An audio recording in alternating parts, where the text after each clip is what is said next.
Coming up, one of the most original bands ever, skinny ties and mullets, a quirky band with two great singers that split the difference between rock and new wave and power pop on a 1978 song that started the 80s off really 2 years early. The character in this 80s song is a little unhinged, but the chorus is so catchy and relatable, it was tailor-made for ad campaigns that would follow for decades after. The story of a song that opened the floodgates for a band every social circle loved, but they didn't sound like anybody else. Nobody sounds like him still. It's coming up on Professor of Rock. Hey, music junkies, Professor of Rock, always here to celebrate the greatest artists and the greatest songs of all time. You know, if you have ever played an air guitar solo when you thought nobody else was watching, you're going to dig this channel. Make sure to subscribe below right now to be a part of our community, and make sure to click the bell so that you never miss out on the stories of the classics straight from the legends. And think about supporting our mission of keeping this music alive on Patreon, which is below. That helps us do more videos and interviews, and you can grab some official merch at professorofrock.com. Really appreciate it. The late Rick Ocasek was such an interesting cat. Starting with his gangly yet charismatic appearance and his unusual countenance. I mean, we're all still reeling from his untimely death in 2019. He had a new wave haircut that was one of the original mullets. I mean, before the style was even called a mullet. With his quirky and stylish shades, Ocasek, he was just unique, and his songwriting was just as unique as his physical appearance. He had a very cool style that mixed 60s pop simplicity with provocative curveballs and heady turn of phrase as well.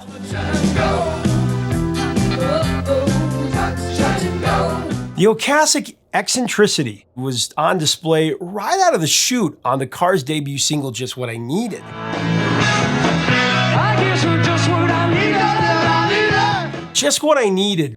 It was heavily influenced by two songs that Rick Ocasek absolutely loved from the 60s. And those two songs couldn't have been more different. The intro of Just What I Needed, that was actually inspired by the #1 bubblegum hit, Yummy, Yummy, Yummy, by an assemblage of studio musicians that labeled themselves the Ohio Express. Yummy, yummy, yummy, I got love in my tummy that your love can't satisfy. It's amazing how many bands love that song. REM was a big fan as well. You can definitely hear the melodic similarities of the intro on the Ohio Express tune and on the opening riff of the Cars classic.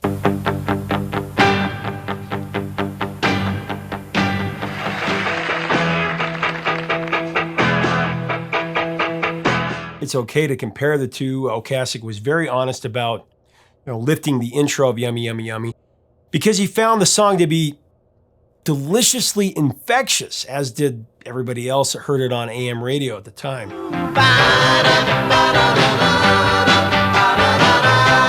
Now, the second song that played a major part in the stylings of Just What I Needed was Sister Ray by the Velvet Underground. Of course, the legendary avant-garde rock quartet from New York City that was one of Ocasek's favorite bands.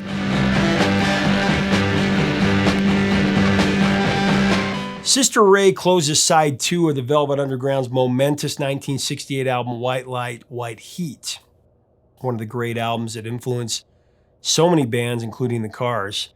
The lyrics were written by lead singer Lou Reed. He built the song's narrative around a story that he wrote about debauchery and decay. Reed liked to refer to the Sister Ray character, the song is named after, as a, quote, transvestite smack dealer. Now, Ocasek was fascinated by Lou Reed's edgy eccentricity and borrowed Reed's Time, Time, Repeat, and he found a place for it in Just What I Needed. Oh, no, man, I haven't got the time. I'm wasting all my time. Now, the Cars were, of course, formed in Boston in 1976 after Ocasek abandoned some earlier projects that just didn't pan out. The original lineup consisted of co-lead singer and bassist, the great Benjamin Orr, guitarist Elliot Easton, keyboardist Greg Hawkes, drummer David Robinson, and Rick Ocasek as the co-lead vocalist, rhythm guitarist, and the primary lyricist. Now, the Cars arrived on the scene with a miracle of old-school networking that broke their first single, and it landed them a major record deal.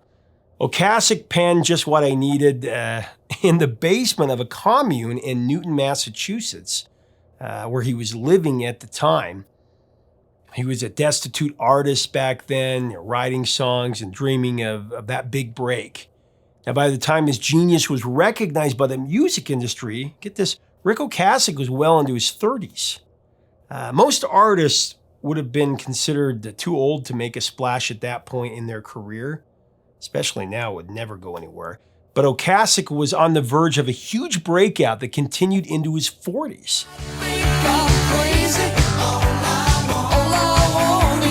In 1977, Just What I Needed was included on a 4-song demo that Ocasek presented to DJ Maxanne Sartori, who is an on-air personality at Boston's legendary progressive rock FM station WBCN.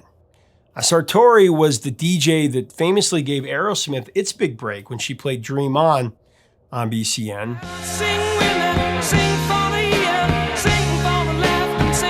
Ocasek also gave the demo to another Beantown station, I believe it was WCOZ, and the Cars began to rev up the radio waves.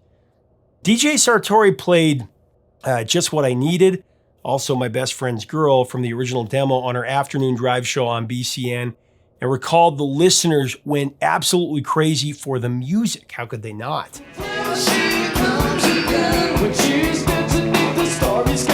Both songs represent the Cars' hallmark that included the voices of Benjamin Orr and Rick Ocasek.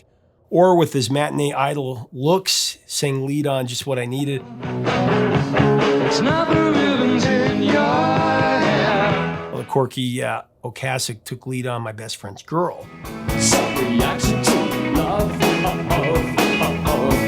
Both voices would express the spectacular, otherworldly force that the Cars would come to mean to millions of fans the world over.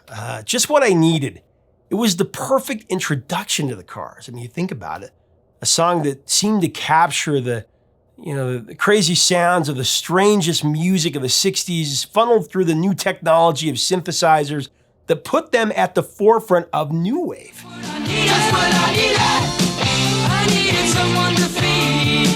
Even with a second British invasion beginning to come across the sea to conquer the American charts, the United States would be just fine with the front line that included the Cars. Now, as we go into the rest of this song breakdown, I do want to thank our sponsor, Zenni Eyewear. Speaking of stylish and quirky shades, at Zenni.com, you can design your own glasses. You can pick the color, the shape, the style, and you can upgrade your look and add amazing features like blue blocks, anti-fog, anti-glare. You got to take a look today and spice it up. It's going to be cool. It's not the ribbons in your hair. In just a few weeks, Just What I Needed became one of the most requested songs for both BCN and COZ. The popularity of the song on Boston radio waves created a battle among the record labels who were all frantically trying to sign the Cars. The band had their pick of the litter at that point, so they chose to go with Elektra. They chose wisely. Great label. Of course, they would soon feature the Cure just a few years later.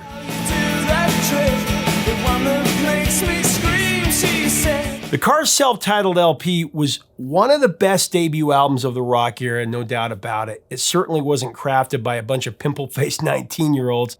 The Cars featured superb musicianship. Like Ocasek, had acquired artistic maturity over many years of perfecting their skills. Lead guitarist Elliot Easton, he's one of the best.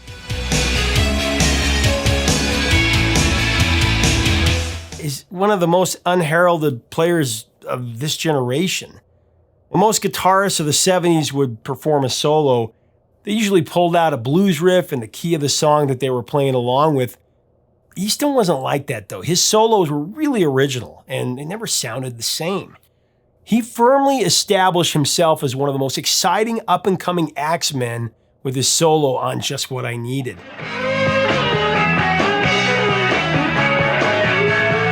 one that really set him apart and one that blew away the metalheads and the wavers.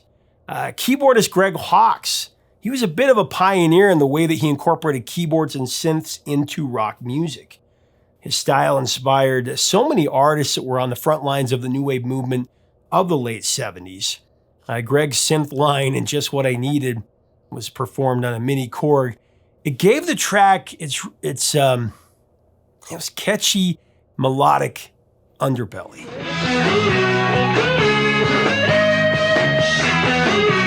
Prior to being a formative member of the Cars, drummer David Robinson was with many rock groups, including the Rising Tide and the Modern Lovers. He was another experienced musician that brought even more experience and panache to the Cars.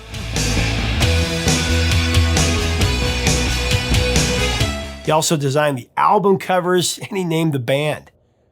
I still can't believe, with as many bands and artists as there were in the 50s and 60s and the early to mid 70s, that nobody else thought of that name. It's just such a classic name for a band. Now, although Rick Ocasek composed most of the songs for the Cars, he definitely didn't have any problems deferring to Benjamin Orr to do the lead vocals to interpret those lyrics. Orr was one of the most brilliant singers of his time. I've talked about it before. He had the versatility to deliver a driving rocker like Just What I Needed, and then a complicated ballad like Drive.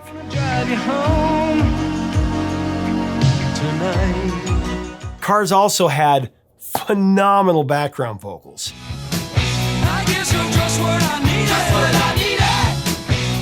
They were very different from other rock bands in that they had this cosmic force that would inspire anyone who heard them, either on the radio or just in passing, to sing right along with any of the songs. And most of the time, you didn't even have to know their songs intimately or even be a big fan. It's a quality that very few bands in the rock era had that included everyone. I mean, this band really reached across the aisle. Like I said before, the metalheads, the geeks, the jocks, the wavers, even the cowboys, they all loved the Cars.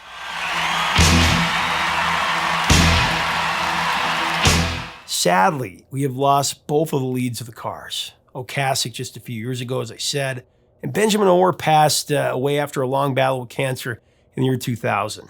Besides his gifted natural singing and teen idol looks, Benjamin was an exceptional bassist. I don't mind you hanging out. As rotating frontman, Orr and Ocasek gave the Cars a striking onstage dynamic, with Orr's beauty and Ocasek's oddness.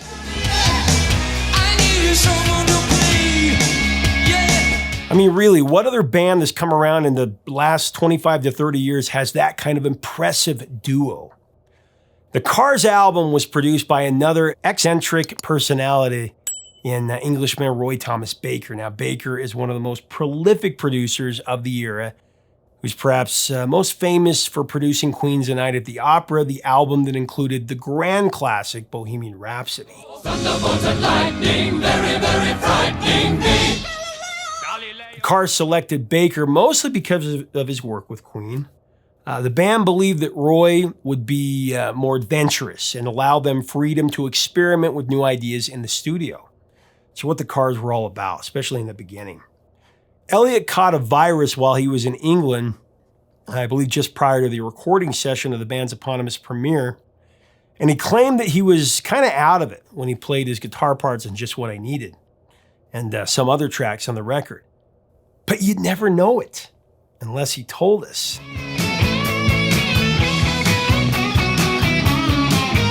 The band worked well with Baker, and the entire album was completed in just 12 days.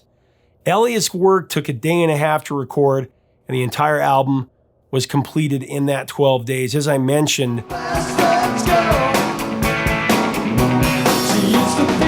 Rick Ocasek was really an unconventional lyricist that whipped a song together with many different musical elements and attitudes.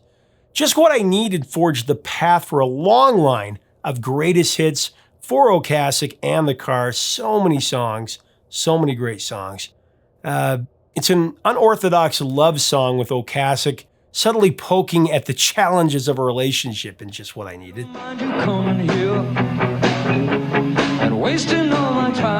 Sort of that old adage, can't live with them, can't live without them. My favorite lines in the song are in the chorus. I guess you're just what I needed. I needed someone to feed.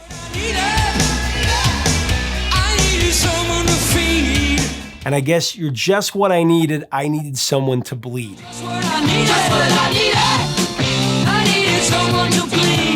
You know, I have always translated the needing someone to bleed line to mean that Ocasek was writing about having a lover that protected him from his demons, bled him of his poisons and made him a better man. Benjamin Orr really punctuates that line in that last chorus. Just What I Needed, the new wave, power pop, feel-good rocker. It went to number 27 on the Billboard Hot 100. It's crazy to me. And number 17 in the UK. With continuous airplay on rock radio, though, for over 40 years, it's one of the most endearing standards of the classic rock format.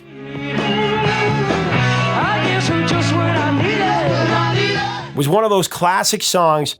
It was so much bigger than its chart position. Now, the week it peaked at number 27 on the Billboard Hot 100, Boogie Oogie Oogie by A Taste of Honey was at number 1.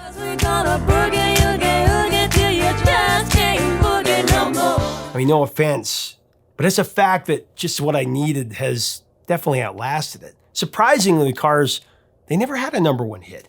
The closest it came is Drive went to number 3 in 1984. You can't go on thinking.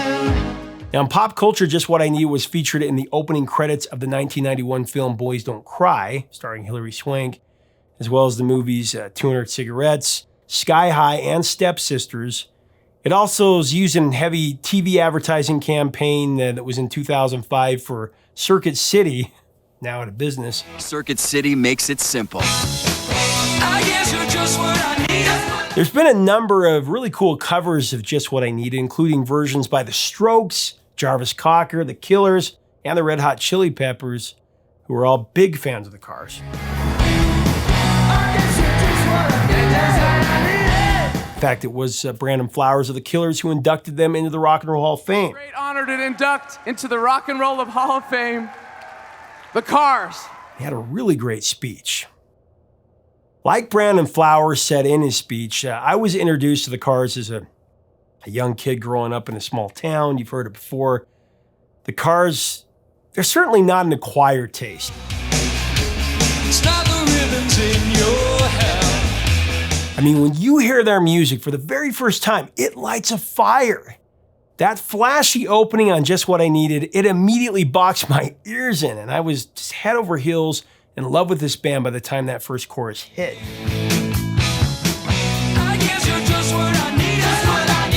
Remember, we were driving in the family car, or going to the grocery store. I had this $1 burning a hole in my pocket to get the latest issue of The Amazing Spider-Man and a pouch of a grape Fun Dip. Yeah, I was just a kid.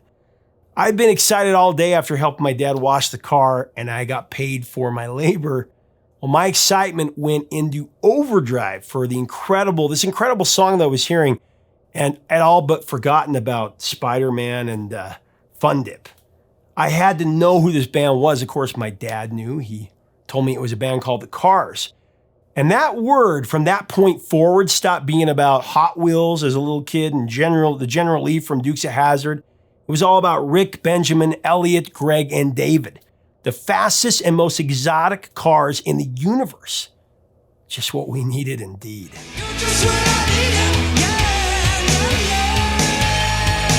Leave us a comment about this amazing once-in-a-generation song. What are your memories of the first time that you heard the Cars? I would love for you to share it below.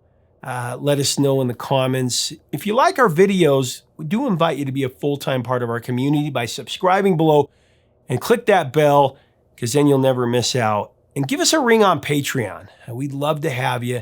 Help us keep the music alive. So important. And until next time, 3 chords and the truth, my friends.